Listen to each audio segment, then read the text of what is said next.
Kind of a big buffet today. Five.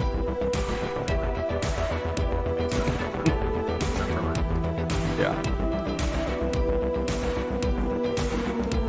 I mean, I can leave this one out.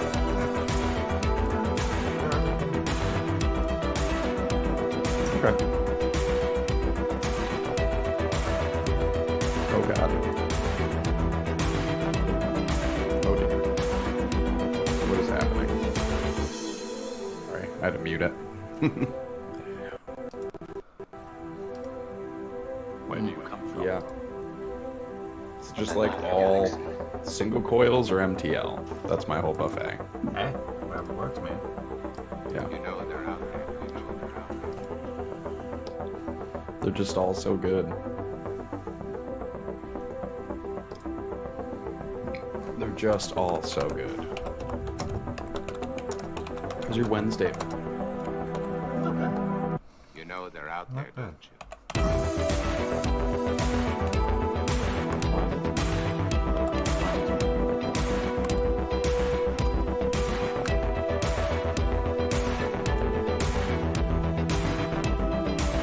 Alright.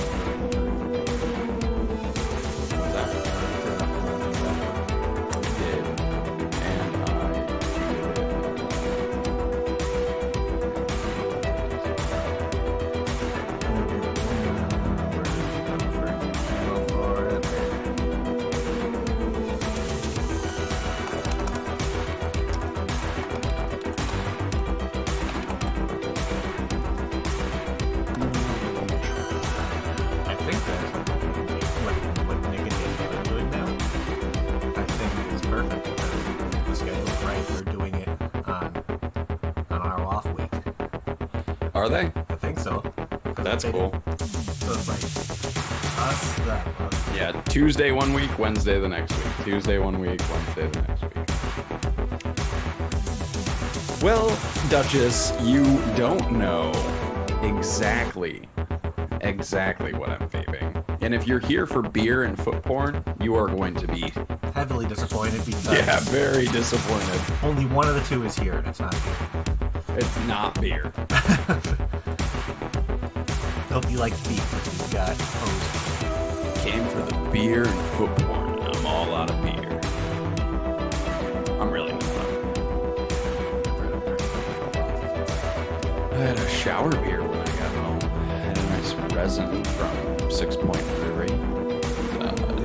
9% They're actually breweries 3 that IBU double IPA. They're actually breweries that for showers. It's great.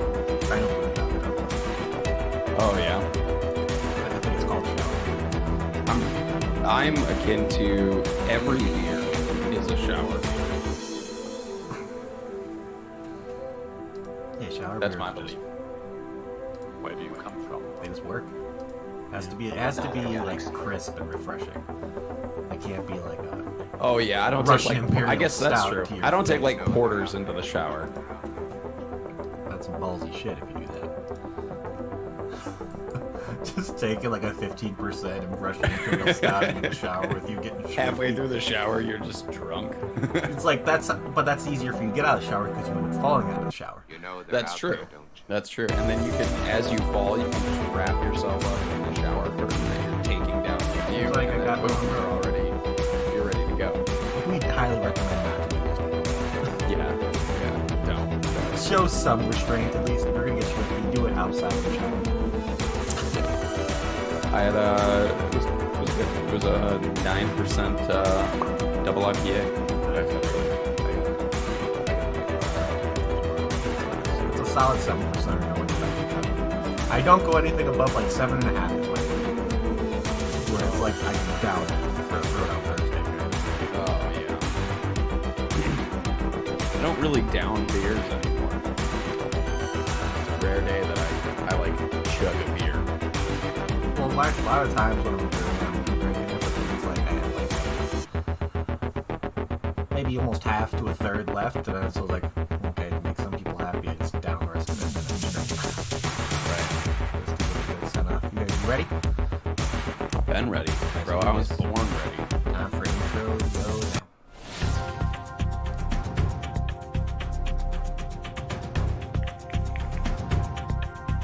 In the history of television, great men and women have brought us up-to-the-minute news as it happens. From the moon landing to the dangers of secondhand smoke. Sometimes they even make us laugh. The one thing that stays the same, everyone wants to know what's in the news. From the Voss News Network, your hosts, Poonsauce McNasty, and to give the show some credibility, Logan exhales. And now, back to the studio. I saw something like in his post, like I read his Instagram post. I'm like, so, yeah, I'm happy. Like Intro's 10 done. months or something he's quit vaping for now. I'm like, Something hey, good for him. Good Sure. for him. Yeah. What's going on, everybody? I picked up the Nostromo, that purple Death Wish DNA. Yeah. And then I got a stainless isolation tank. Dope. That's really the only Death Wish thing that I was missing was the isolation tank and the Nostromo. I don't own a single anything from Death Wish. I got 1, 2, 3, 4, 5. I thought there was more. 6, because I have the series box that I don't use. 6. Yeah, I don't own a single anything from Death Wish. They're good. They're really good. That I'm aware of, anyway. They're really good. So what's going on, everybody? Welcome to another episode of What's in the News. We got an action-packed stuffs to talk about this evening. Before we do that, we always go in and do what an average vape show always does, which we do the buffets, potato rolls, I don't know, cotton bacon. I don't know what the hell I'm saying at this point. I'm just rambling. I don't know what you're saying, but we'll go with it. Yeah, we'll just go with it. But Logan, actually, I'll go first this time. Since yours is longer, mine's shorter. I might wait. Yeah, bro. I brought the whole buffet with me. It's not about the length of the buffet; it's how much you use it. I don't know if that works in this kind of context, but whatever. Yeah, I got the DNA 250C Leviathan from Death Wish, we were just talking about, with the Violator on top. And inside of there, I got some, where's the bottle? There you are. I got some butter number 7 from Super Good. Absolutely delicious. Going in there. I think I'm destroying this bottle. I think I'm already, where's the freaking line? I'm at least down to here already after opening it maybe like mid last week and still vaping on other things, but and then next crushing it. And then just my single coil, just turning into one of my favorite single coil, mod. I guess you can call this an AIO device too as well, because everything's all in one. I got the Abyss with the Ether Bridge, and inside of there, I'm working on some of that that V2. That honestly, I like the V1 better after having some time with this. Of that, never mind that shit. Here comes his mango champagne. With this one that Sifu makes, the V1 was more throaty, but the mango and the champagne mixed a lot better. With this one, it's not as throaty, but the champagne comes out a little bit more, and you kind of get that grape leaf kind of flavor in there. Like, you could tell there's a leafy kind of taste in it, but with a predominant champagne flavor. Is there any effervescency notes to the V2? There's definitely a bubbly kind of. If there was a taste for bubbly, it's in here. Okay. Because that was the only critique that I had on his V1, is that being a champagne, I kind of wanted some kind of effervescency note to it. So I think with this, because I think all he did was the V2 is he found a different champagne that's less throaty, so he decided to throw that in there. But I think it's more a more powerful in flavor. So I think maybe it's if he used this one and upped his percentage on the mango, it would be great. Can't please everybody, right? Yeah, but hey, that's what I love about DIY. You can play around with things and absolutely do as much as you want to it to change it up and make it practically perfect in the end. But and Duchess is right. I'm absolutely ready because I had a shower beer. Yep. So it's true. That is all I got. Oh, and then this little disposable passion fruit guy that I pick up every once in a while for a little Nick rush. Actually, I can use a little bit of that now. Little Nick hit. All right. Well, that's all I have today. What about you? All right. I don't know. We'll start easy. Yard Mod 2.0. Daily carry for me. Geek Vape Mini. Slide on top. In that, I have some Lemon Berry from Masshole Vapors in 10 milligram. Thank you, Tom. Next up, mix, the Aspire mix, the Nevermore from Unicorn. In that, I've got some Rouillon Rouge from Mr. Sifu. That's a apple vanilla tobacco. That's also in 10 milligram. Thank you, Sifu. Fantastic liquid. Next up, it's a little, I don't know, it's a little liquidy, I guess, but the Luna, the old Luna. On top of that, I have a Karma with the Delrin cap. In here, I've got some lime shaved ice, another one from Tom over at Masshole Vapors. This liquid, I still think there's a little bit too much cooling to it, but it's growing on me, and it's phenomenal. That liquid's going to be perfect for, like, when New York starts getting hot during the summer. Dude. Oh, when you're working out there all day, have that, go in the truck, take a hit of that. Ooh. I've already killed one squonk bottle, and I'm working on another.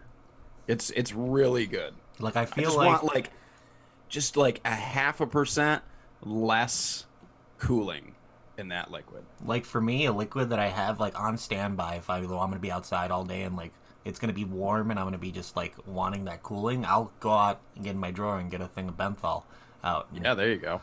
Throw that in the abyss or something while I'm golfing, and it's, anything Beautiful with, like, thing. a little bit of, like, a cooling in it while you're, like, out in the elements and hot a day. Oh, yeah. Yeah, Have a cold beer with you, I'm too. sensitive to a lot of, like, the cooling stuff, like a lot of menthols and things like that. So for me, it's like less is more. You know what I mean? Right. Second to last thing I've got is the Boxer 20X700 Citadel sitting on top of a Dat Money Dough Chiquita tip from DHD. In that, I've got some mixed berry lemonade from Mr. Mitch Hoggett himself. And last up, I've got the Snowcaps Avalanche, another Karma sitting on top, this one in stainless steel. And in here, I have some Blue Devil, another one from Tom, Masshole Vapors. And that's it is a black currant lemonade with just a little blue raz. That just sounds amazing. Bro, so good. I don't know, I'm a big fan of blackcurrant and really anything. I've been having a lot of blackcurrant beers lately, and they've been overall fantastic. And it's Have you ever had white currant? Who's it from? just herb. Yeah, from Jabo. You ever had the white currant? The only one I had from that line was, I believe, This is the white peach. yeah, the white peach is the only one I had. White peach is pretty good. The white currant, though, this never even black heard of currant white lemonade, that very first note, like the first thing you taste, reminds me so much of that white currant from Superb. It's a little bit darker, but that's what it reminds me of right out of the gate. And then it's lemonade and a little blue raz at the end. I feel like there should be an X1 in chat right now for the government to finally stop the embargo on fucking having currants grown in the U.S. Because I know there's something, or like importation of it. I know technically you can't import the actual plant itself while it's still in the plant stage. You can import it when it's turned into like juices and jams and all that stuff. Yeah. But while it's still the plant, I guess there's something with it. I forgot the actual like reasoning behind it, but black currants and all kind of currant stuff need to be grown in the U.S. I feel like down in California in the vineyard area, like Martha's Vineyard probably, kind of yeah. situations. Oh yeah, As long as we don't have to ship more honeybees yeah, across the country to do it, yeah. then cool. I feel like we should like just. I don't know. I love honeybees. I think they're fucking awesome little creatures. Yeah, I mean, we're so reliant on them. And Especially one like of the those big biggest, furry ones. I love them. one of the biggest things as far as like hive collapse goes, colony collapse, however you want to, whatever you want to call it, with honeybees is that we, especially for almonds in California, we ship honeybees across the country just to help pollinate these orchards and these fields and these things. And that transportation and that change from coast to coast is really detrimental to honeybees. And without honeybees, we're gone. Yeah. Honeybees are the world's greatest pollinators. Nothing trumps a honeybee. They've tried, and they can't even come close to the level of pollination that honeybees can achieve. And if we lose the honeybee, you guys, none of what we're doing matters because we're not going to last very long. Yeah. Have you ever had like fresh honey from the comb. Yeah, They I actually used to take in the whole live comb. next to a guy that had like hives that had honeybees, and he would bring over like jars. I mean, fresh, like the honeycomb in the jar, like all the pollen, everything in there, like fresh Like honey. taking a bite of like as they're amazing. scraping and just taking that little piece with like that waxy comb kind of mouth Yeah. feel in it, and then just that natural like because the cool thing about it, I was watching. So I think it was at one point I was watching Bizarre Foods, and there was, I forgot what state it is, but they have multiple little like honeybee little farms around there, and each different location the honey tastes different because they could be pollinating berries in one area, they could be pollinating more Sure, yeah, floral plants, it all and depends on what the pollen they're collecting, I love where it's honey. from. Honey's just great. None of that freaking artificial like processed crap though. Yeah, like if good you buy natural- honey in the little bear thing, no, that's processed garbage. yeah, I want honey. Honey from a farmer's market in a jar. I'm the same way with maple syrup. Like, you just keep your Mrs. Butterworths over there. I don't want anything to do it. I want real maple syrup. I love like when.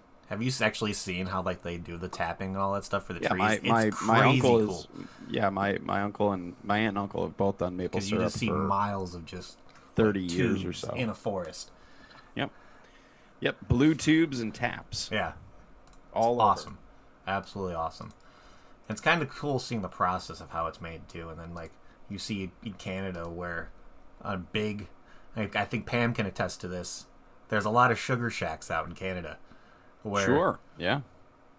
you pretty much how it's a kind of an easy kind of like snack where you just pour in fresh. Canada has like a maple syrup reserve. Yeah, bro. you just pour it onto like a bed of snow, and just like with like one of the popsicle sticks, roll it up, and eat it. It's the Yeah. best possible way you can eat it. But I really love like real fresh maple syrup on just like plain vanilla ice cream. oh, Just a little bit Yes, on please. top of plain vanilla ice cream. It's just phenomenal. What is up, everybody in chat? I know we've been procrastinating, but it's cool to get off topic every once in a while before we get into serious stuff. Talking about honey, I maple just wanted to syrup. say, hey, Vicious Vapor, Lethal Coils, Pam, Lando, Ashton, Yeah. Duchess. What is up, everybody? So yeah, we got a few things to talk about today. We want to before we get in, I'll kind of explain what our main topic is tonight, but then we'll get into it a little bit later this evening. But there's been a lot of like misunderstandings when it comes to the vape mail ban right now, because there was some stuff happening to where USPS didn't update the final ruling yet, and so they kept on pushing it back. So people are kind of in a situation to where they're assuming that it's going to be pushed back significantly, which me and Logan have done the research and looked over it. That's not the case. And then with whole PMTA stuff happening, everybody's still filing. We want to kind of clarify about when the moment you file them, that kind of year that they give you, the moment you like from filing to being able to keep it on the shelves into a certain date. There's been a little bit of a misunderstanding on that as well. But before we get into both those topics, there's a couple little shitty kind of taxes that have been kind of in the works when it comes to different states. Indiana just passed a vaping tax without any public input at all, which is just, that kind of thing breaks my heart, because you kind of look at states to where legislation and kind of taxation when it comes to something like that, you should get public opinion, like how California does it, to where if anything detrimental is going to affect people, there's a public vote to see if, and with something like this, they just put it straight into law. You can find this article on Vaping 360. I throw the link in chat for you guys if you guys want to follow along. But the Indiana budget bill being passed, well, this was on the 22nd, which was, last Thursday. Let's see. Was passed today to include a tax on vaping products that was negotiated by the state legislature and governor without any opportunity for public input or debate. The state house has already approved the bill by vote of 96-2. The state senate will approve it later, and the governor, Eric Holcomb, will sign it into law. So the tax will take place July 1st, 2022, is split between the wholesale and retail, with closed system products like pre-filled pods assessed at 25% of the wholesale cost. and open system products like bottles of e-liquid being taxed at 15% of the retail price. So, I know there's a lot of people out there which a common thing when it comes to taxation is theft. When that is a very, very libertarian view. Oh yeah, I can. There's things that I can agree with that, and there's other things that I can kind of see like, it's just kind of slow the roll a little bit on everything, like having no taxes in the world. It's bound to have a little bit of taxes because it helps the government have income and be able to pay for things. So, legislators have debated various proposals for a vape tax, including an 8% milliliter e-liquid tax and a 10% sales tax. The state's Chamber of Commerce criticized those proposals for being too low and issued a press release demanding a tax that brings the cost of vaping into kind of comparing it with the taxation of smoking. And the plan adopted by the legislature governor comes close to doing that. Which, when it comes to, we all know that vapor products are still in the realm of being a tobacco product. And I guess kind of going into the mind of the legislators in the state of Indiana, where I guess they're saying, why should this be taxed less than smoking when technically they're the same category? Which, that's the only thing I can understand about that bill. Or like why they would kind of say that initial tax kind of that they want to put on it was too low. Just because of some asinine kind of mindset they have that there's practically the same thing. So why don't they be treated the same? Which, it kind of sucks that you have to treat vaping and smoking the same because there's two totally different things. Yeah, sure. I mean, at the end of the day, the bottom line regarding taxing vapor products is that these products are safer and people are using these products to improve their health. Why should people pay additional taxes to improve their health? And so, like, another like kind of statement with this one is another shift from earlier proposals. The budget will not increase the state's low cigarette tax. The adult smoking rate in Indiana was 21.8% in 2017, more than 27% higher than the national average of 17.1.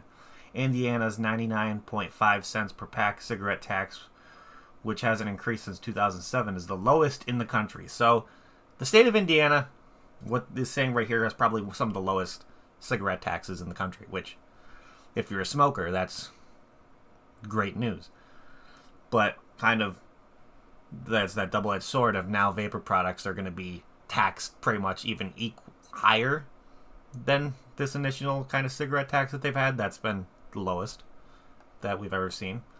And it sucks. It really sucks. So if you're in the state of Indiana, keep an eye on this one. Tell your local legislators, tell your representatives that you don't agree that vapor products should be taxed higher than cigarettes because it's a healthy alternative, first of all, and why are you going to tax something higher where it's the highest success rate of getting people off the thing that can get people to quit on? And the thing to remember for a lot of people, and I don't know how many people are aware of this, but Minnesota actually is trying to double the tax right now, but Minnesota years ago introduced or passed a 95% tax on the nicotine in e-liquids. It really messed up the liquids that were available in Minnesota, but at the end of the day, it really wasn't a huge tax. It was a tax on just the nicotine in your bottle of e-liquid. Relatively, even though being 95% sounds big, when it got put into play, it ended up being still a relatively small tax. But even that small tax, and there's documented studies surrounding this. This is fact. That small tax prevented about 32,000 people from switching from smoking to vapor products. Just that small tax. So when we look at something like this, it's automatic. It's going to prevent people from switching. There's people that may switch back. And at the end of the day, again, why are we taxing people to improve their health? It's not. It's asinine. There's no good justification here for it. Because they're going to have the mindset of, okay, I could continue to smoke cigarettes and pay less, and then you look at, I can switch, have to pay a crazy amount of money, and it may improve my health, but it might put me in the hole a little bit. Yeah, and I mean, It's- one of the hurdles for a lot of people switching already is that upfront cost. To make the switch, there is an upfront cost, right? You got to buy a mod, maybe extra coils. You got to buy liquid, probably more than one bottle of liquid because you don't really know what you like yet. There's a process, and there's a lot of upfront cost to switching. One of the best arguments for a long time has been, in the long run, you're going to save a lot of money by switching to vaping. Mm-hmm. These taxes cancel that long run argument out. So now you have this big upfront cost to switch, and then the same cost to continue on. It's just... What's up, Danielle? I see you in chat. I didn't send you. You came on your own volition. Don't lie. We appreciate the strong leader of our good friends over Kasab. President Jones. President Jones. President Jones. I'm trying to figure out the moment that happened. Was there like a Zoom meeting where they just had like sparkling grape juice and we were like freaking shaking it up and just spraying it around? It was just a Skype call and we were all like, okay, Danielle's president now. Well, that's awesome. My awesome. Twitter sent you. Okay. Well, that's an awesome thing. Danielle, I haven't had the opportunity to tell you this yet, but I'm so happy that you've kind of taken up that role. What you do for this community and what you do for vaping is kind of inspiring, and what you and Nick do when it comes to advocacy and getting people to kind of stay notified about this stuff it kind of drives me to do this a little bit more too. So you and Nick and of course Logan, Alex Clark, you guys all kind of drive me to continue to do this. So big congratulations to you, Danielle. I know you're doing great things over there. Even with Logan, I know he might be a pain in the ass sometimes, but he's overall a good guy. Okay, Danielle, I'm trying to give you props on Logan a little bit. He can be kind of a shithead a little bit. You got to slap him around a little bit from time to time, but he's good. Yeah, that's true. He's one of the good ones. Got to keep me in line. But Danielle keeps me in line. She cracks the whip when she needs to. Yeah, she always knows how to crack the whip. Yeah. I've been in once you get like Danielle's like harsh kind of mother voice happen, even though she's not a mom. Yeah, you know I you're was in trouble. Danielle's pick, by the way. You know you're in trouble. So, yeah. Again, guys, this Indiana vape tax, kind of just keep an eye on it. I know it passed. It should be. I don't know if actually the governor kind of passed into law yet. So, of course, just get a hold of your representatives. I know you can go to CASA and find out who your local reps are. It's part of the budget, so it's going to be a lengthy one. Yeah. To try to get changed. As far as getting that changed, anything put in the budget bill is like, yeah, this is going to be it's going to be a pain in the ass to try to get it changed, but yeah, I don't want people to get their hopes up on it. No, it's just kind of like people staying in the know of this stuff, knowing that people in the state of Indiana might start paying a little bit more for their vapor products if you go to a shop / now that vapor products being a part of the PACT Act and everything, they have to include state taxes as well. So now you'll notice the Indiana state tax for buying online, I'm guessing, would raise the price of purchasing online, even though purchasing online has already raised prices to begin with, just because of everything that has gone on in the past few months. But that's one for you guys to look at. And now, I freaking hate this one because it comes from one of my least favorite people in existence. He's up there with Stanton Glantz. Are we going to talk about Richard? He's up there with Mr. Mike Bloomberg. He's God damn it, fucking Dick.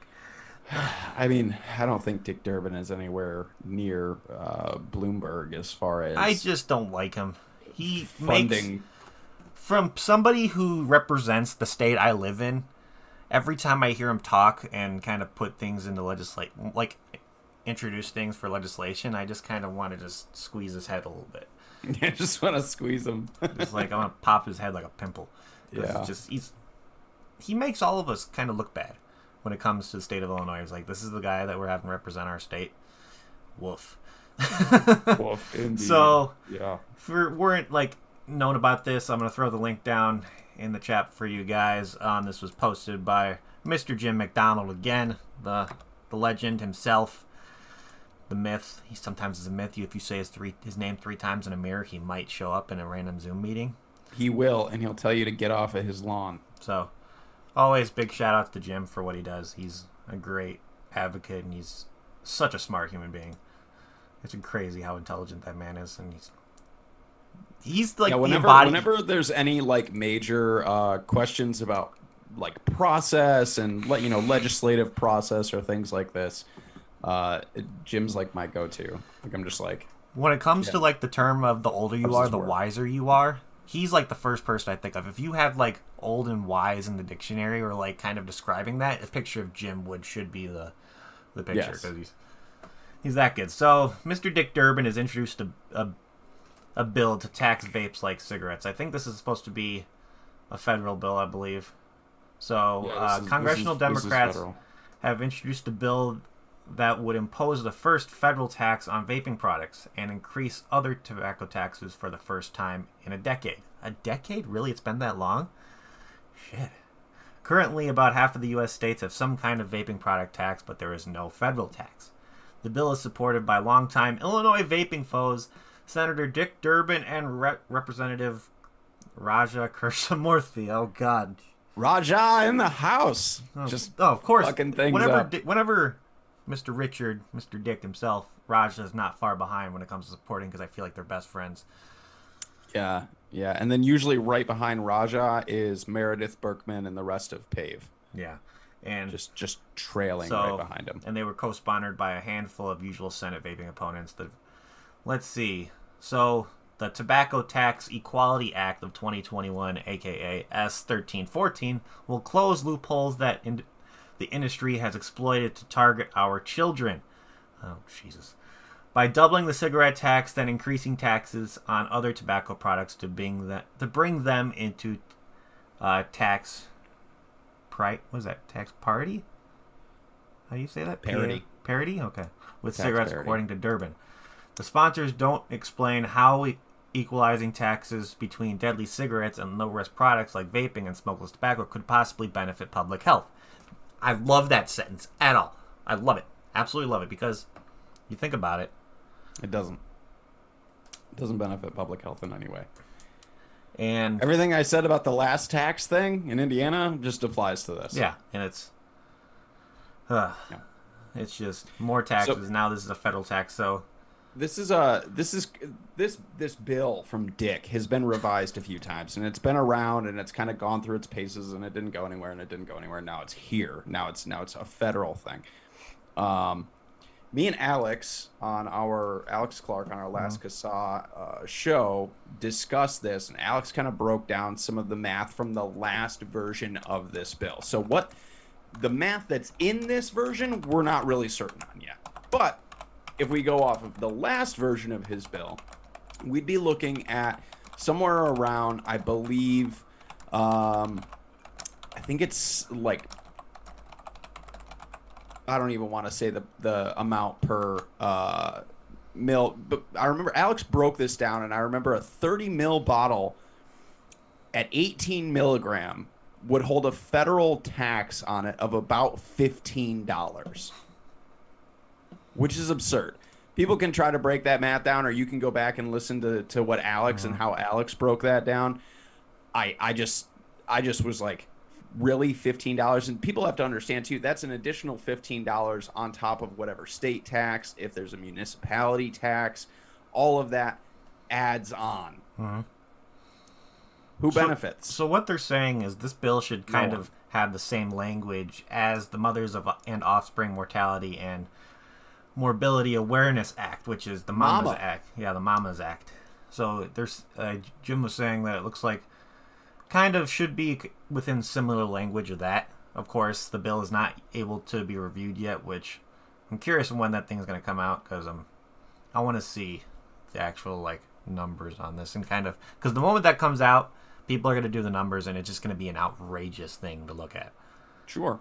So I don't know. This is at least with this one, you're not focusing down to one state kind of getting involved. This is something that everybody in every state can get involved in. Getting a hold of their local representatives, telling them to keep an eye on this bill, and whenever it comes into the House and everything like that, oppose it. Yeah. This is one that should be kept an eye Joining on because CASA and paying attention to CASA's Facebook state groups is a great place to start with that too. and you can find CASA's page, link to their page down in the description below if you're ever looking for it. Also, if you're looking for any kind of information when it comes to vaping, the Safer Nicotine Wiki is also down in the description below. I highly recommend everybody go on there, bookmark it. It's fantastic. It's I also literally want to point out with taxes like this, open systems are taxed heavier. yeah. So if we do it by milligram, if you're buying like a 30, like we talked about, 30 mil bottle at 18 milligrams, it's going to cost somebody $15 extra. That tax is going to feel a lot smaller for the people buying 0.7 mil jewel pods. Mm-hmm. You're looking at maybe like an extra couple of bucks, you know. Still can be a heavy thing, can also dissuade a lot of people from switching, absolutely, but it's going to favor, as far as, you know, the amount extra that people are going to pay for what they're used to using, it's going to favor closed systems. Yeah, because whenever So there's... when you have Dick Durbin up here talking about bringing down big tobacco and, you know, Juul hooking all of our kids, well, this tax that he's implementing, guess who it affects the least?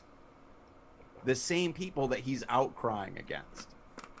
Whenever there is a tax that involves, like, taxing per milliliter with nicotine and all that stuff, the main kind of, I guess you can easily do the math when it comes to, it's like simple, I guess you could say it's grade school math. When it comes to purchasing a Juul pod, which is, 2 mils of liquid in a little pod? Not even? I think a Juul is like 0.7 mils. Okay, so it's barely nothing, or like a disposable. Closer to 2.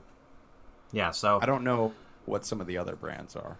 So you think about a tax on something like this, to where there's a tiny, like, inside of this is like kind of like a little glass cylinder with there's liquid like in a there. a Not mil or even, two probably of like a liquid in mil, there. maybe a Yeah. 3/4 of a mil in there. That tax is only going to apply to that To much that liquid amount. inside of there. But then that same tax, when applied to this, kind of look at how much, which one do you think is going to cost more in the end? Yeah, absolutely. More Absolutely. liquid, still more milliliters, less milliliters. And so the vape shops that are still in, you know, still in business, still surviving, not only, you know, the mail bans, the pandemic, the lung injuries of 2019 and the media scare that brought on, vape shops that have survived all of those things, that 90% of their sales are that, you know, those bottled e-liquid that you just showed. This additional tax is just one more thing to try and shut down those remaining vape shops. And it's like, we all know While that gas stations that carry Juuls and Views and all these other products, those products don't get affected nearly as heavily. Like, the logic here is lost on me. Because It makes no sense. If I'm a senator who has it out to shut down Juul, specifically, you know, that's the public enemy number one, all the kids Juul, we need to stop Juul, whatever.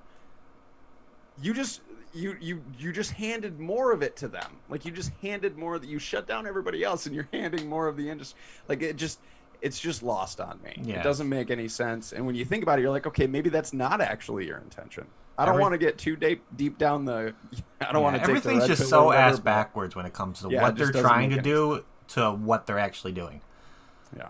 So this is a bill to definitely keep an eye on. So kind of once the language to this is actually released and the bill is actually be able to review during, we can go to like the congress.gov website and actually see it.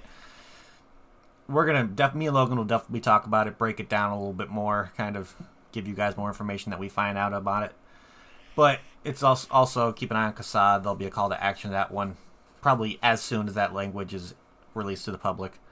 CASA will have a call to action when it is the most effective. Yep.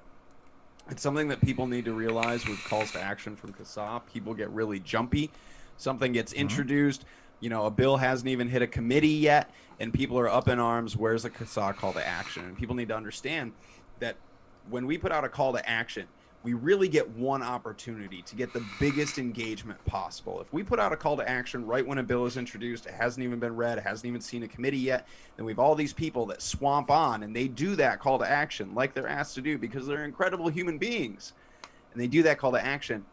It gets lost on deaf ears. You know, at that time, it's not a critical moment. It's not when we need that big swell. And then if we try to reintroduce a call to action for the same thing later on, a lot of people look at it and they go, well, I already did that thing. So now when we need those voices the most, people are like, oh, well, I already did that thing, 2, 3, 4 months ago when you guys put it out. I don't need to do it right now. And we don't get the engagement that we need. Calls to action, you really have one good opportunity to make the most out of it. And it is what it is. And, we get a lot of flack. Like, why don't you have this thing out yet? Where's the call to action? This thing is, it just got introduced. Where's CASA? And it's like, calm down, We'll get there. We'll get there when we're needed the most, when it's critical time, when it's crunch time. Speaking of everybody kind of jumping the gun a little bit, I think it's time to talk about a few things that kind of need to be reiterated a little bit and kind of just reinform people a little bit on, because people have kind of been posting on social media lately about PMTA kind of deadline to how long the liquid can stay on the market after you filed your PMTA, and this little U.S. Postal Service vape ban thing that we've all been dealing with for the past almost a year now, I think. The original bill was introduced. If I'm thinking it was July, maybe? July, August, around there?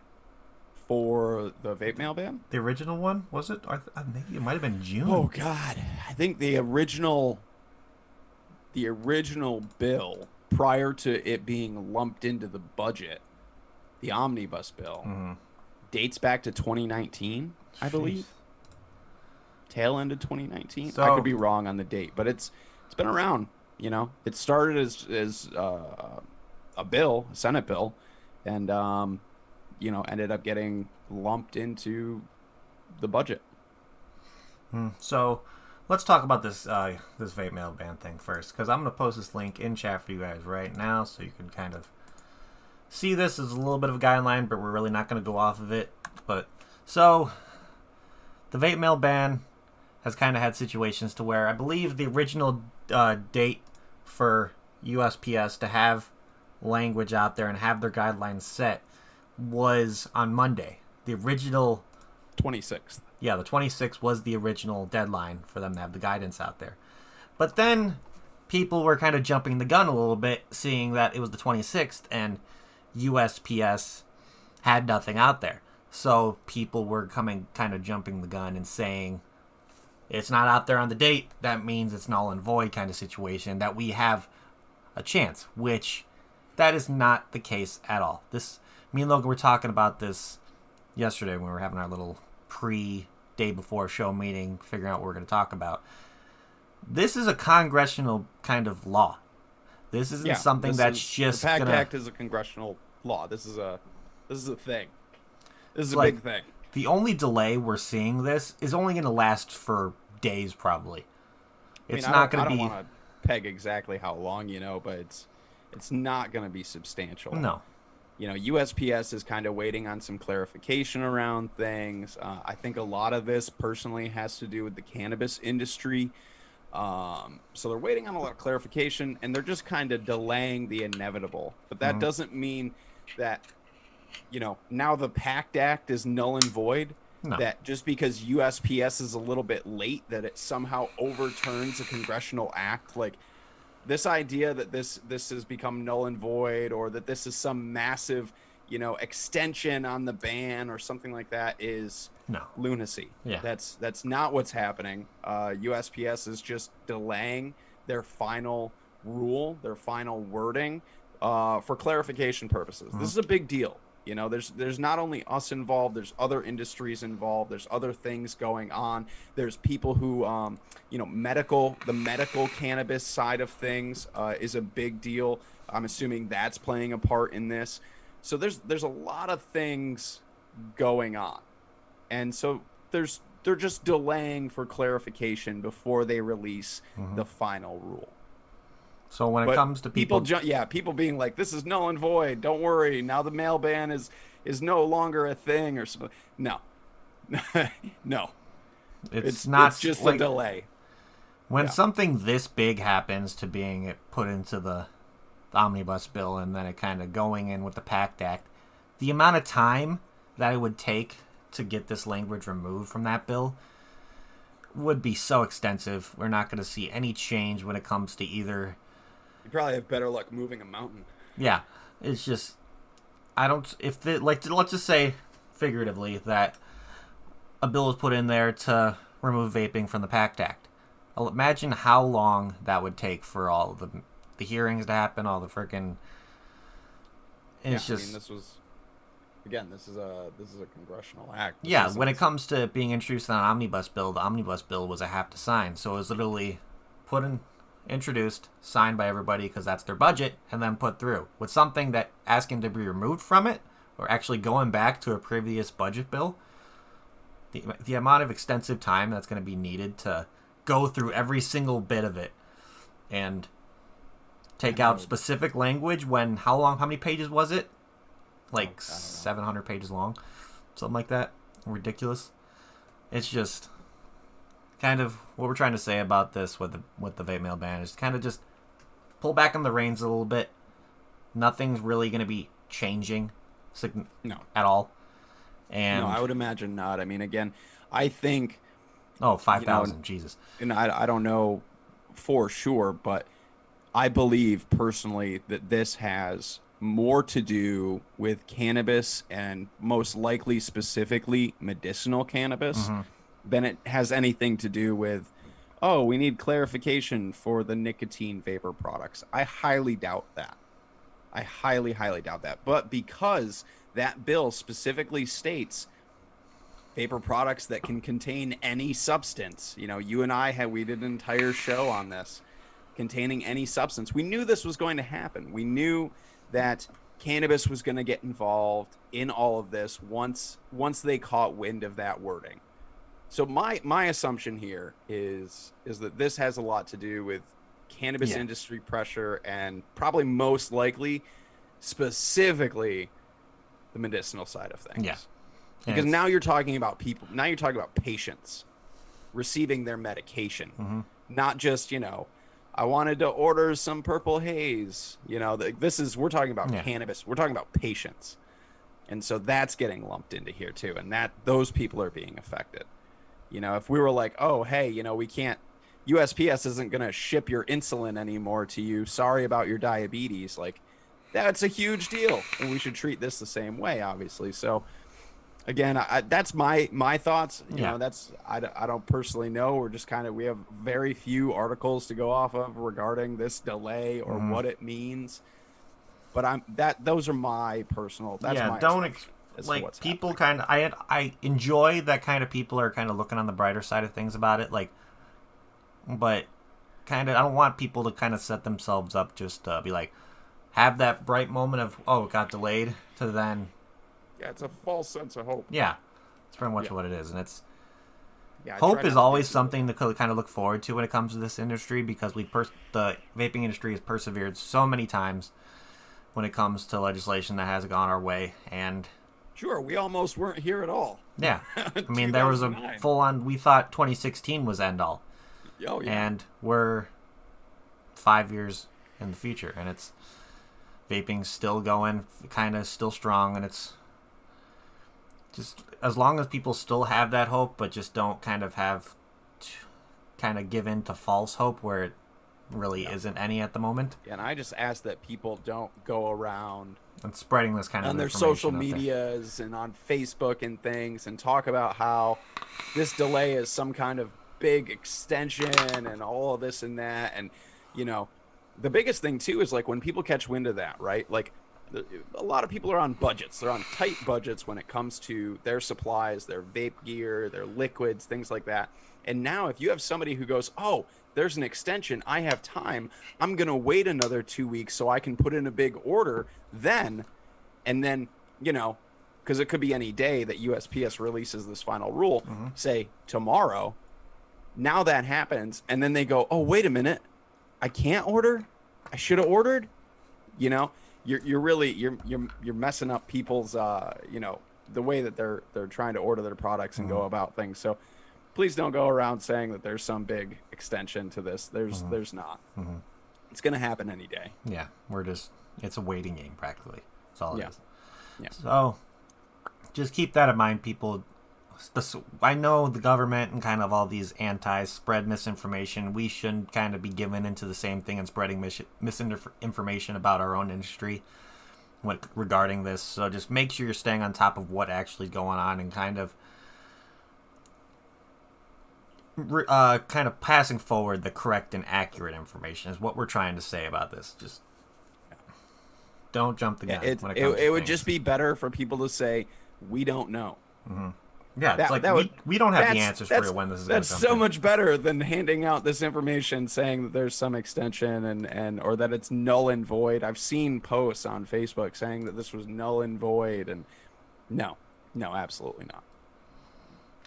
And congrats to Danielle on moving. Sorry, I didn't even know she moved. She did. Okay. She did. She moved. Was it like a significant move? I'm gonna miss hearing trains. Resides on top of a train. What the hell? Train time was like a Thursday look forward to situation where it's like I get to look forward to hearing Danielle spread out the truth butter, and then hear a train come every once in a while, knowing I need to take a rip of my vape because there was a train. Yeah.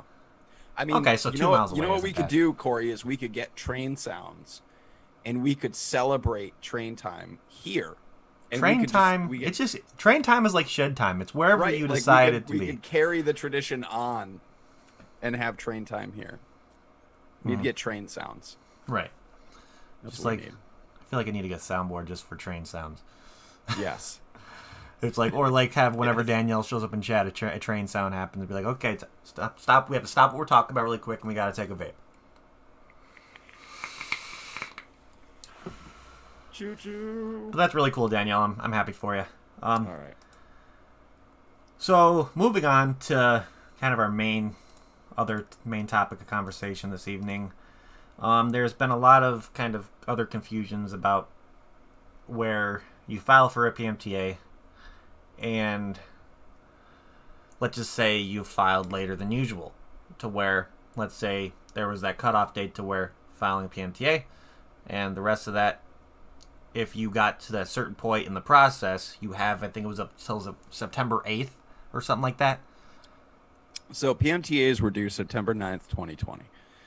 And then if you submitted your PMTA on time and it was accepted by FDA, not approved, accepted, meaning that you had enough there for them to take your application and say, okay, you have successfully submitted your PMTA, then you were granted a 1-year grace period for your products to remain on the market while your PMTA was being reviewed. 1 year. So that due date is still, that 1-year grace period is still September 9th, 2021. Mm-hmm. So that has not changed. So what's happening is essentially what's happening right now with this PMTA confusion amongst people is when all these PMTAs were due, FDA expected a few thousand at best, right? Knowing the cost of what people were going to have to go through for testing and things like this, maybe a few thousand at best. FDA got millions, literally millions of PMTAs. So FDA hired on a bunch of essentially third-party folks to come in and be part of this process, whether it was, for the most part, making calls to companies to clarify things. Hey, did you have your product in by August 8th, 2016? Yada, yada, yada. Go through this checklist. And then at the end, these people, according to the script they were given by FDA, were told to tell people, okay, you now have, your product can remain on the market for the next year. Great. Now, had FDA only gotten a few thousand of these, and they got through all of those scripts and all of those phone calls by October, then there really would have been no confusion. But It is now April 2021, and these people from FDA are still making these calls, reading the same script from September. So now companies and people are getting, business owners, liquid manufacturers are getting calls from someone at FDA, some hardly trained third-party folk from FDA, and they're telling these business owners, you now have this 1 year grace period in April of 2021. So now people are thinking, oh, I have a whole nother year. I've got till April 2022 now. Not the case. That's not the case. It's not the case. This is poor training. This is unupdated scripting. That's what this is. This is basically a big somebody at FDA dropped the ball. Essentially is what's happening right now. But the date has not changed. Right. That so let's 1 year grace period is still September 9th of this year. That's it.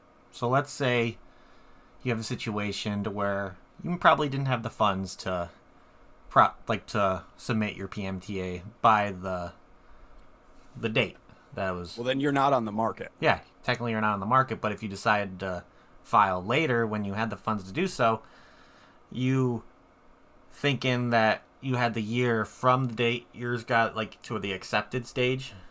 Not quite. Not quite. Not at all. If you submitted after September 9th, 2020, you do not get a 1 year grace period. Okay. I'm assuming that those PMTAs will get put on the back burner for when all of what was due September 9th, 2020, once they get through all of that. Gotcha. I don't know if those companies later on will get any kind of weird grace period. I would assume not. But if you successfully submitted your PMTA by September 9th of last year, you were given that 1 year grace period. If you did not have your PMTA accepted by FDA at that point, you do not get one. You can submit a PMTA at any time, but you don't get that. So these companies that did do that successfully were given a 1 year grace period to remain on the market while their PMTAs were reviewed and are being reviewed. It's like, I understand the companies have the situation where maybe the funds weren't there, and it's like I'm happy that companies did. I'm happy that people are still trying to take the stages of going through the proper avenues to make sure their product stays out on the market going forward, which I'm always happy for. There's a bunch of companies that I know that have done that. It's just, I want these owners of these companies to know, it's like, you having your product on your shelf right now is illegal. You're taking a risk, and just be careful. Yeah. A lot of companies submitted incomplete PMTAs just to get through the first couple of stages, but essentially what's going to happen is FDA is going to call or send a letter or something asking for the rest of this information. FDA can grant extensions on a case-by-case basis, but it's not an industry-wide thing. They're not going to grant all these major exceptions, to companies. But really what this confusion right now is just FDA dropping the ball and not either training people properly, people who don't understand the process that they're making phone calls on behalf of, and they're creating this confusion. And that's a really big deal for people, because if somebody, you hear from somebody on the phone from FDA telling you, hey, you now have, 1 year to remain on the market, congrats to you. Now September 10th rolls around of this year, and you're still selling your e-liquid like it's just another day of the week. Chances are you're going to get a letter from FDA saying you need to remove your product now. Like a cease and desist letter, practically. FDA sends these letters out all the time. So they love warning letters at FDA. But now that the PACT Act's involved, the warning letters are going to be a little bit more kind of sketchy. Oh, Angela Garrity in the house. You like that, Angela? Coffee, chaos, murder, mayhem. I knew you would like that. When it comes, I know we've talked about how the FDA does things a little bit differently than the ATF. Not the ATF. So, but well, the ATF is they're essentially more like an enforcement agency. Yeah, really. Very, very heavy enforcement with machine guns, and yeah, can bring a small army to your facility if you don't do what they want. They will. But it's just like kind of just... I like that people are kind of given situations to where they... It just could be me repeating myself with... I like people having hope about situations, but kind of just making sure... It sucks that the FDA did that to where there are these third-party kind of... How do you, like... I want to say organizations, I guess, for like kind of like a contractor to do the work for you kind of situation. That's what it pretty much is, like a third-party contractor to kind of... Yeah, sure. That's essentially what FDA hired on because they didn't have the manpower to handle millions of PMTAs. Mm-hmm. And we knew this forever ago, that FDA wasn't equipped for what they were getting into. Right. So, with that being the case, it's like... Things haven't really changed that much when it comes to things going on. I know there's still a lot of state and local stuff happening. That's where most of the fighting is right now. The only thing federal I think we've seen when it comes to vaping is that tax that's going to be introduced with full language. Anytime now, I would say. Who knows? We can't give you really a time of when it's going to be introduced. Just keep an eye out for it. At least we have the bill. To my knowledge, there still is no like official language to this. Mm-hmm. It's like there's only so much you can go off of. I haven't seen it anywhere. I'm not aware of the official language behind it yet. So, if they're saying it's supposed to be similar to the Mamas Act, I kind of want to take a look at that just to see, give like a little bit of a ballpark range of how it's. Well, I mean that as far as Durbin's tax goes, again, this has been revised a few times, and if we go off of his last version of this. Yeah, a 30 mil bottle of 18 milligram is going to have about a $15 tax. And again, 30 mil bottle of 12 milligram is going to have about a 10, and a 30 mil bottle of 6 milligram is going to carry about a 5. Mm-hmm. That's pretty easy math to just break down. Right. But that's that's not official. Don't take that, as gospel because we haven't seen the official language. That's just based off of the last version of this. It could be higher than that. Yeah. Dick might just be like, fuck it, we're going to double it, Your 18 milligram little 30 mil bottle is now going to cost you $30 in tax. We don't know officially. And he's going to look at everybody, it's like, you're welcome. Yeah. No, get out of here, Dick Durbin. Thank you, Dick, for saving the kids. And killing everyone else. Saving them from what? It's terrible. He's just trash. Just terrible. Absolute trash. So, kind of want to kind of see some more stuff about this FDA kind of doing what they did. Here's a link for the Vaping 360 article in the chat for you guys to kind of look over a little bit. But before we head on out of here, we always like to kind of end the show on a little bit of just like taking a look at the lovely, lovely website that Miss Danielle Jones makes so easily accessible to everybody in this country. Danielle Jones. It's already in the description down low, but I'm going to throw it in chat as well, because if you don't have this bookmarked by now and you're a vapor, what the hell is wrong with you? But let's take a look at some state and local stuff, just to see if we need to stay up to date on stuff. Let's see. I think we talked about the Montgomery one. I think the most recent one is Minnesota, with keeping the vapor tax out of the budget. So, vapor taxes are being included on the state's omnibus budget bill. The proposal is to expand the existing tax by imposing a 95% wholesale tax on devices. Currently, the state only taxes the nicotine contained in e-liquid. So, adding devices to that would be absolutely awful. I can't imagine. Like we talked about earlier, that 95% tax on the nicotine and e-liquid in Minnesota, prevented a lot of other e-liquids from out of state being sold there. But it changed kind of the e-liquid economy, I guess, around Minnesota. But at the end of the day, that tax, albeit just on the nicotine in a bottle of e-liquid, ended up not being a massive tax, but it was enough to dissuade 32,000 people who smoke, from switching. So now when we add on an additional 95% wholesale tax on hardware, what is that number going to look like? So there's a cool little link in there, a little hyperlink. Well, not a hyperlink, but a little clickable link in that call to action you can click on for reason.org. kind of study showing that Minnesota's taxes on e-cigarettes led to an increase of smoking rates in the state of Minnesota, which when you're sending over your call to action to them, you'd be like, look at this. The tax you're about to impose is going to create more cigarette smokers in our state, and you are going to be putting something into law that is going to kill more people practically. From smoking and cause more people to initiate their nicotine use with combustible cigarettes as opposed to a safer product.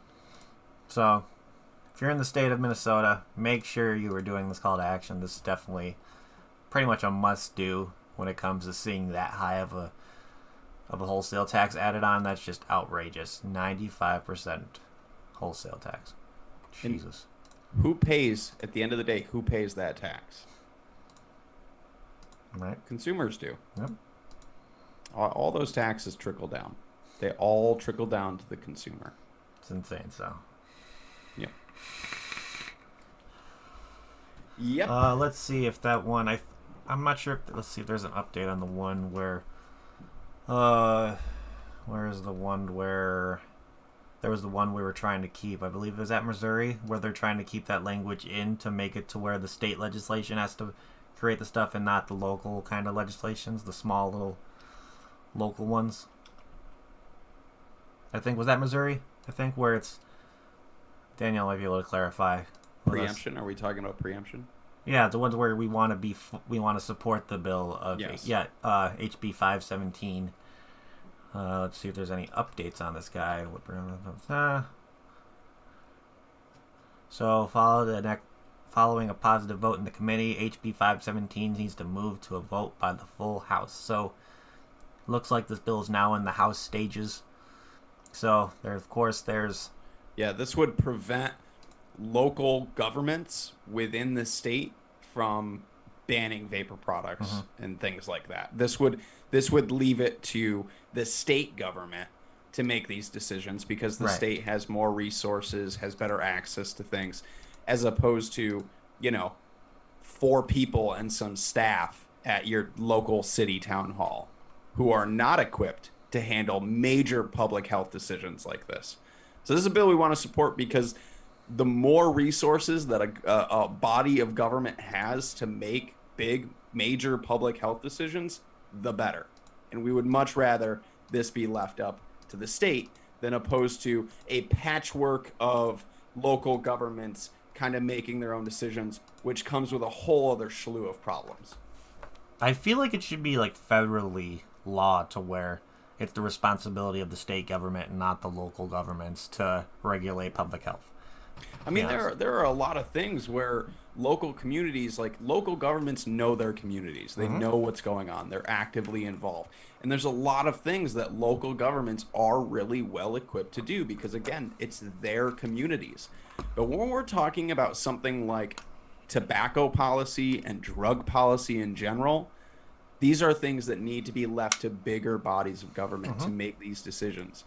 I'm not the biggest big government fan. I'm actually not really a big government fan at all. But when it comes to a group of people having access to more information and more resources to make these decisions, I am in favor of that as opposed to, again, 4 people and the secretaries at city town hall. That's a terrible decision. 100%. So yeah, this is a bill we want to support for sure. 100%. So, you know what? I wanted to start doing a new thing here while we do these. Kind of just thought of it now, but I thought it'd be a really cool thing. Since we're on CASA, and instead of... we used to do this thing where we used to do impromptu kind of news articles not relating to anything vaping related. Just our funny fun news. Well, we're not going to be doing that anymore. I thought of a really kind of cool thing to where... CASA has a really cool thing on their website to where it's a little section called testimonials. And over 13,000 of them. You get to go onto that page, kind of put your story in there, kind of put your name, how many years you smoked, and mine's there somewhere. And just kind of tell your story. Well, I think at the end of these shows now, let's start going through some of these and let's kind of give props to some of these people that are putting their stories out there and kind of because looking at these, they're pretty inspiring. and Yeah. kind of. So This there's is one really I want to cool. look at right now. This is really cool, and I really like that you just decided to do this. Years and years ago, when I used to do the Rise and Vape show on YouTube, they were standalone, pre-edited videos. I would actually pull people's quit stories that they would share with me, like from Twitter or other social medias, and like give shout-outs to folks, for sharing their story with me. So I think it's really cool that you're gonna do this off the Casat testimonial So, page, because I we're just gonna- think that's a dope idea. We're going to look at somebody named Megan who posted on here. She has 6 to 10 years of experience and posted this testimony on 4/14/2021. And let's give this guy a read. So, I started smoking when I was 13 years old. I am 62 years old. I was told that I had to quit smoking several times. I have tried patches and I'm allergic to the glue.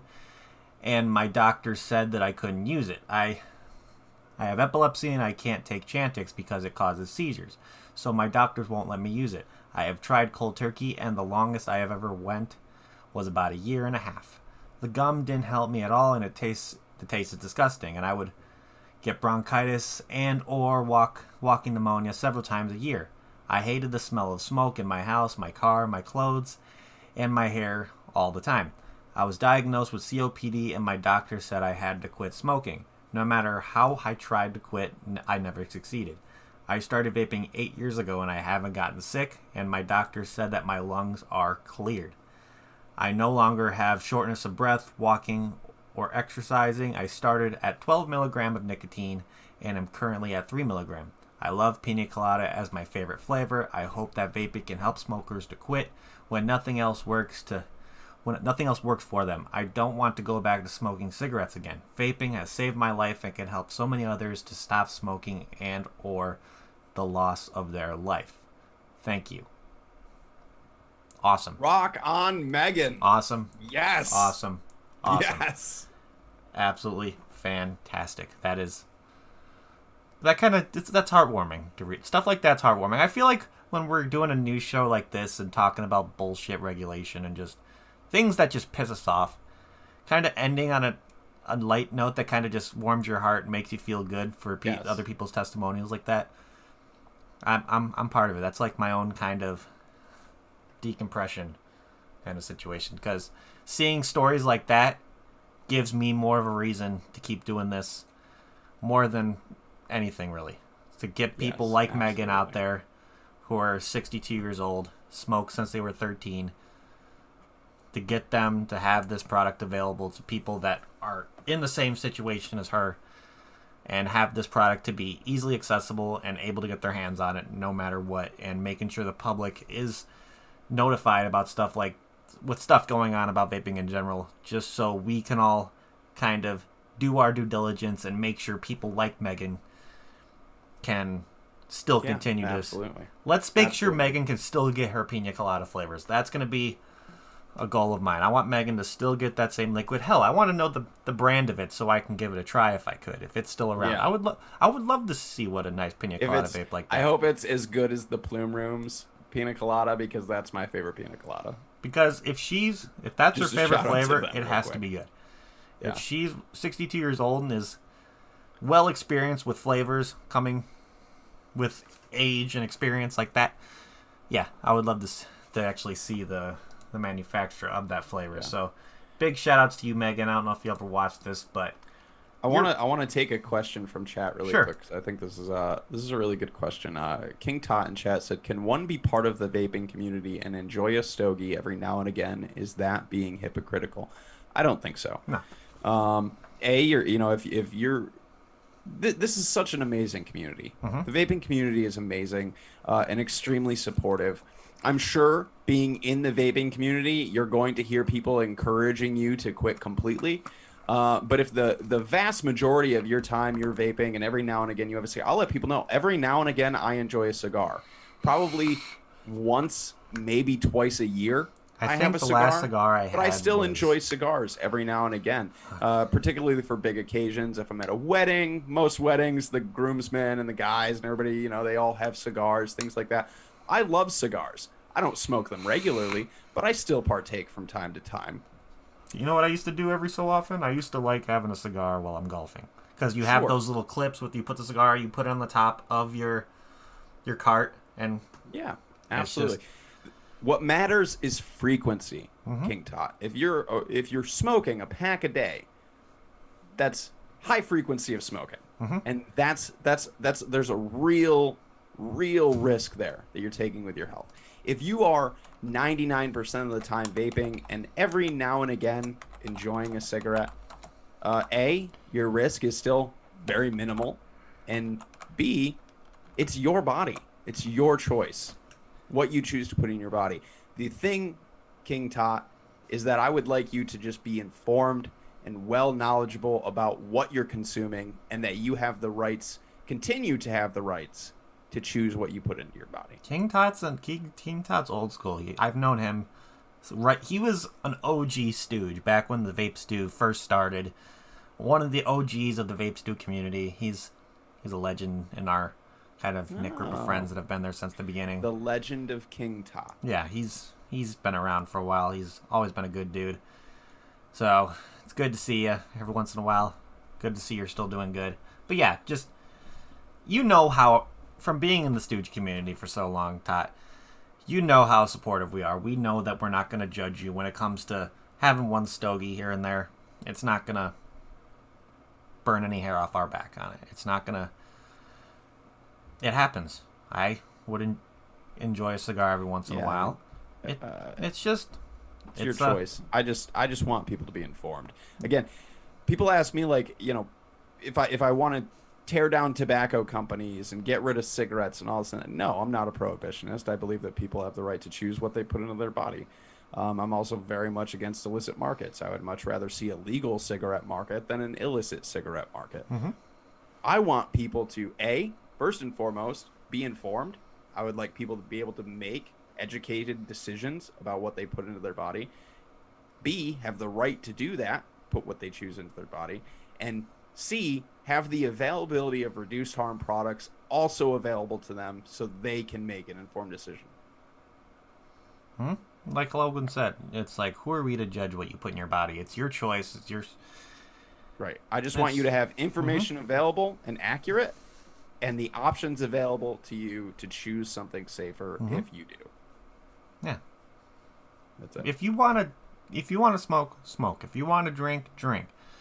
Who are we Just to know say? the risks. Who are we to say Absolutely. Know the that risks. you shouldn't do it? It's your choice, your body. It's your freedom to choose what you put in your body, and you should have the mindset of, like, easily the my body, my choice things come into effect tenfold with that. And Yeah, I feel the same way about just about anything. I'm a big proponent of bodily autonomy. yeah. But guys, I think we're getting towards the end here. I know we've had a lot to discuss. We had some good discussions, and let's see. To be honest, I was just making the question to open up the conversation. I honestly will do what I do, but others need to know that this community is the best. Of course, most definitely. The vape community is so supportive, and it comes when like people are making the switch, knowing that it's not easy just to be smoking cigarettes one day and vaping the other. It comes with time. It comes with perseverance and just a lot of dedication, to be honest. Yeah, this community is the support group of smoking cessation. Yeah, because all of us have been a there. lot We've of all been in the same boat. cessation programs will tell you to have a support group. There's things like that, have people around you. Like, that's what this community is. We are the support group of smoking cessation, on like a global level. Oh, yeah. Yeah. So, guys, I think that's pretty much it. So, thank everybody in chat for hanging out. You guys are awesome. Big love to every single one of you for hanging out. Make sure that like button on your way out. We both appreciate it. Letting you guys know that you like what we do every other week. And it's kind of a fun thing that me and Logan are going to continue to do for as long as humanly possible until either... This is the hill I'm going to die on, Corey. Right? If this YouTube channel gets shut down for some stupid reason, we'll just create a new one and keep doing what we do, and then... Or if people have to come to our door and drag us out, if they have to stop us from supporting our local vape family just by taking us out of our house and dragging us in handcuffs, then we'll do that. I guess they can try. I don't know. Yeah, whatever. They'll have to deal with a very friendly dog. They'll probably want to lick them to death before they feel like intruders. But I don't have to, whenever I think of my dog, thinking like, oh yeah, I have a guard dog. No, somebody's gonna break into my house. She's gonna look at him like, are you gonna play with me? You Like, here? thanks. My new friend? So guys, Logan, I know you got some stuff going on with Mr. Alex Clark on a weekly level. Why don't you tell them about that before we head on out? Sure. First and foremost, again, for the umpteenth millionth time, if you have not joined CASA, please do become a member. It's absolutely free. We don't spam you with emails. You are able to follow and get updated on as many things as you would like to be updated on. So please go join CASA. Me and Alex Clark are live every Saturday at 4:30 p.m. Eastern, 1:30 p.m. Pacific time. Again, that's on Facebook and YouTube. I think we're going to hopefully get Twitter put in there soon as well. But we're definitely live on Facebook and on YouTube. And then there's replays available from there. And then every Monday, a short, condensed version of that show gets released as a podcast with all the legislation, need-to-know information, and that is available over on SoundCloud. And again, then they live in the perpetuity of the internet forever after that is replays. So please go sub, turn those notification bells on, like the stuff, share it around, all those fun things. It's greatly appreciated. And Alex is just a wealth of knowledge every week on the show.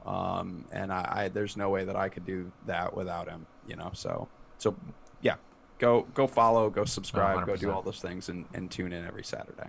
100%. And the cool thing me and Logan kind of realized with, I don't know if Danielle's still in chat, but if you haven't seen, Tuesday Bro Newsday with Danielle and Mr. Nick Green have now turned into a bi-weekly kind of episodic thing. So it's kind of cool. Now they took a page out of our book, bro. Now the cool thing about that is you have your chance to catch up on anything advocacy every single week when it comes to either tuning into Tuesday Bro Newsday one week, tuning into us the next week, and going back and forth. And you have the CASA YouTube show that's happening every Saturday. So there is a plethora of ways to keep up on advocacy, even with going to CASA. There's plenty of outlooks on YouTube. Make sure you're subscribed to all those channels to stay informed. Show those people love and support. They're kind of just at the front runner. I know what Nick and Danielle do and Alex do are kind of inspirations to me and Logan to keep doing this. So we love to be a part of that kind of group of people that are trying to spread the good word about vaping around to the rest of the world. So that's a really cool thing. I feel like knowing that at least once a week on multiple YouTube channels that you can find your weekly dose of advocacy. And that's something that's pretty awesome, and I like that. So, again, that is what we have for you guys today. So, thank you, Brain Chat, for hanging out. What else? You got beers, right? Yeah, Where do you do the beer things? Yeah, I do beer things. I do beer reviews every day. So, if you want to see me just talk about breaking down some different beers that I get and drink, kind of give my thoughts on them, you can check out my reviews I do. Well, every other Wednesday they're at 3 o'clock, and the weekends they're at 3 o'clock, and then when we don't have a show on Wednesday and throughout the rest of the weekdays, they're at 4 o'clock Central. So if you want to stay tune in for those, make sure to hit that notification bell along with that notification bell. Let you know whenever I go live, we're either doing an episode of What's in the News with Logan or doing another review. So yeah, it's a fun little thing. I wish I was like, your beer reviews always tend to happen like right around dinner and things, like, home with the kids and stuff. But every time I've tuned in, it's good stuff. It's absolutely good stuff. It's fun to do. I enjoy it. I really enjoy it. But other than I that, have one last shameless plug, though. What do you got? Sunday nights, I still do a show on Instagram. It's just me. It's called The Come Down. Hell yeah. If anybody out there is interested in just winding down the last bit of your week, you can join me on my Instagram channel at Logan_exhales for The Come Down, where I usually have a liquid I'm trying, building something, wicking something up, trying a beer, having a beer, hanging out. Yeah, it's a nice way to finish off the week. So Okay. welcome to join us. Welcome to join me for the come down. Yeah, it's fun. I'm That's always it. in there That's all at I least got. every week, I think. But yeah, I think that's pretty much what we got for you guys this week. So again, thank you everybody for tuning in. You guys are amazing. I'm gonna steal one from Logan's book. Stay safe, stay vigilant, and stay cloudy, guys. We will see you all next time. See ya.